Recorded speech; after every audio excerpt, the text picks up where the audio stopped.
It's the year 1290.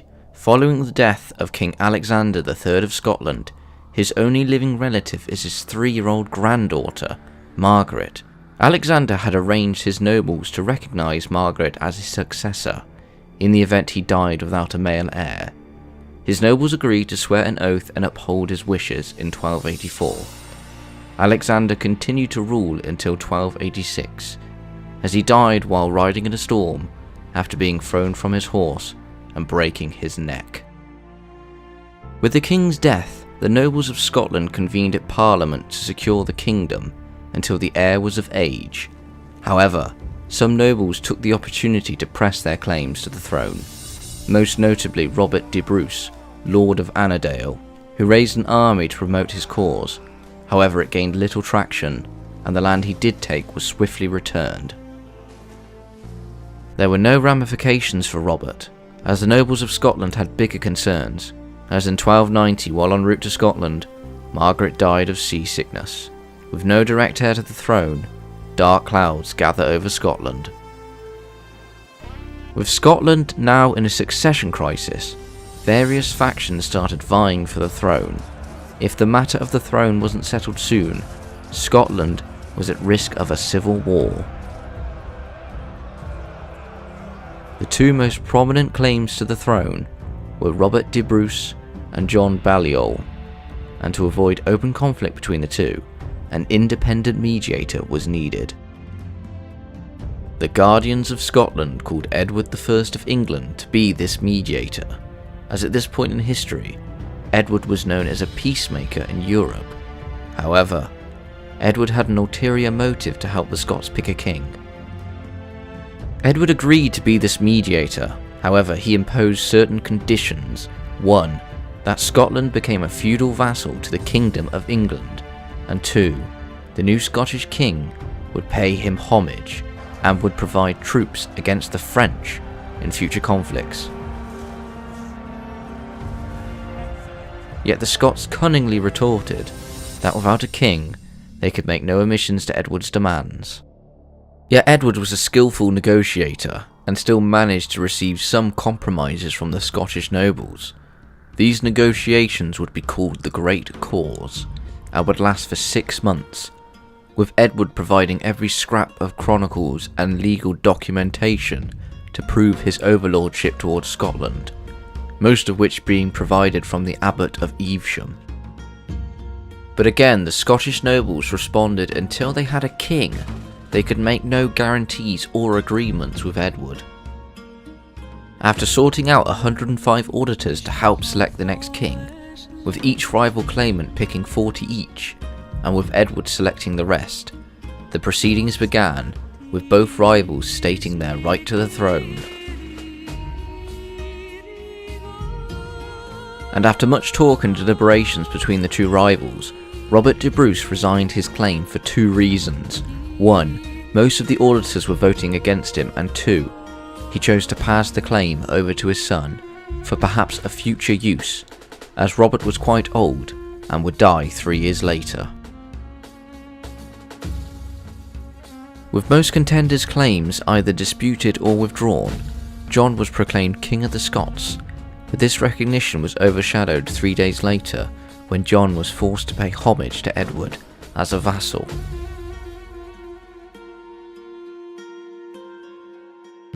And over the next few years, it became increasingly clear that Edward was trying to erode the Scottish kingdom bit by bit, through either legal matters or homages to him from John.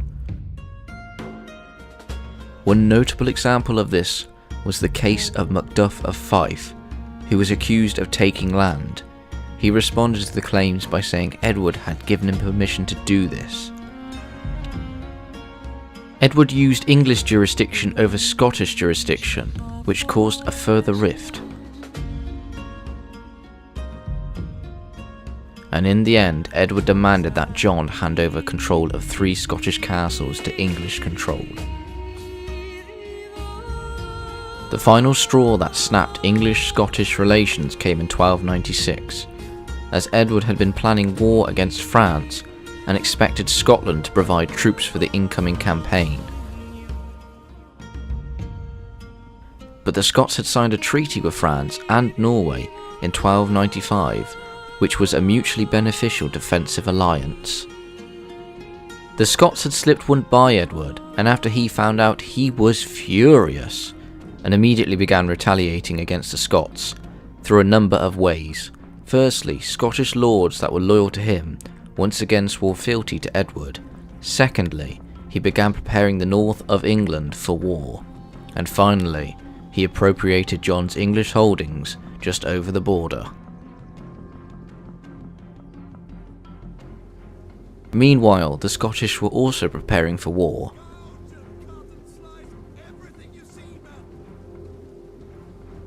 Yet there were some Scottish lords who were reluctant to partake in a war with King Edward, as they feared Edward's reputation for brutality against his enemies. Moving forward to the campaigning season of 1296, with the English and the Scots prepared, they began their campaigns.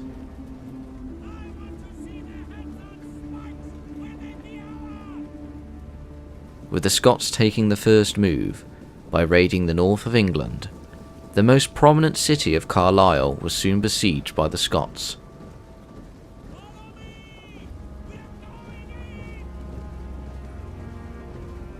Carlisle was under the command of Robert de Bruce, the new 6th Lord of Annandale. The Scots had slipped a spy into the settlement, but he was immediately captured, and in an attempt to escape, the spy set fire to some houses.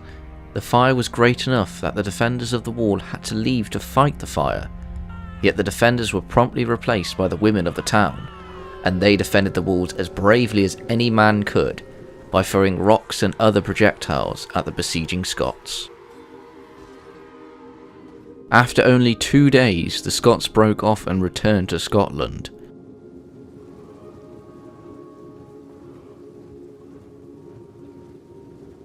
Meanwhile, Edward is leading his troops along the River Tweed, eventually reaching the market town of Berwick, a rich town vital for Scotland's economy, which was adequately defended.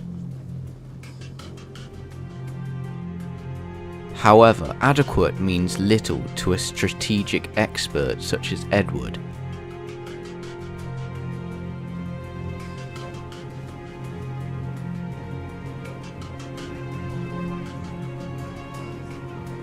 Who, after receiving a less than hospitable reception, besieged the town with both his army and navy.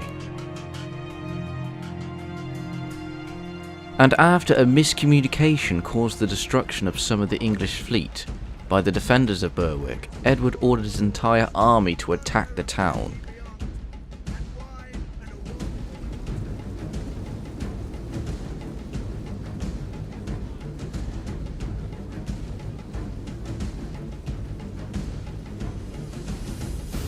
The English easily overcame the meagre defences, as they had been poorly maintained over the years.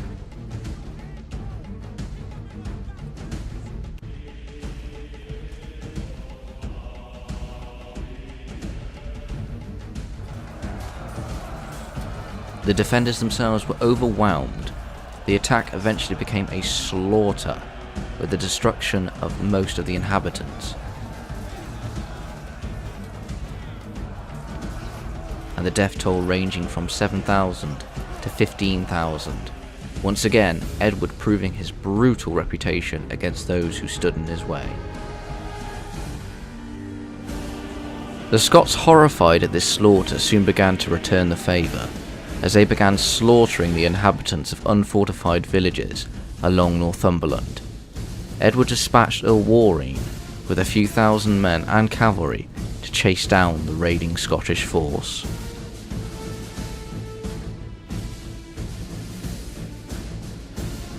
The Scottish raiding force led by Richard Seward reached the castle of Dunbar.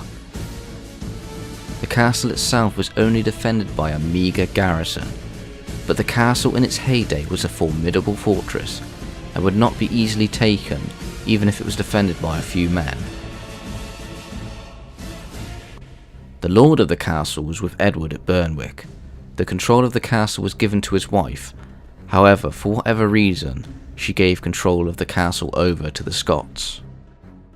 But soon the castle was besieged again by Earl Warreen. The Scots, now trapped in a desperate situation, asked the English commander if they could send a message to the king in order to obtain the correct terms in which to surrender the castle. The English agreed, and the message was sent forth to King John, and upon receiving the message, John quickly sent out what men he could, and on the 27th of April, 1296, the Scots arrived at the hill overlooking Dunbar Castle. The English were effectively trapped between the two Scottish forces. However, we don't have a definitive figure of the number of troops deployed on both sides. Rough estimates range between a few hundred to a few thousand, with the Scots on the hill being cavalry and the Scots in the castle being infantry. Earl Warreen then split his troops in half.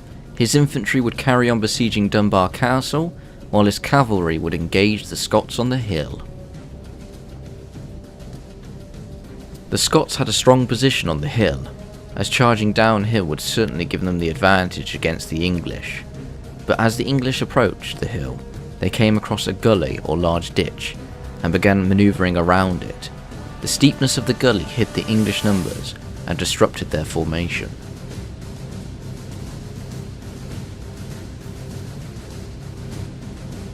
From the Scottish view, it may have looked like that the English were retreating, and indeed this is what the Scots thought, as they shouted to charge downhill.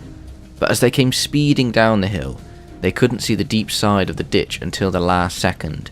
This action disrupted their loose formation the Scots had, whereas the English had reformed their lines and charged at the Scots full force. This one charge broke the Scottish cavalry. Many nobles of Scotland were captured.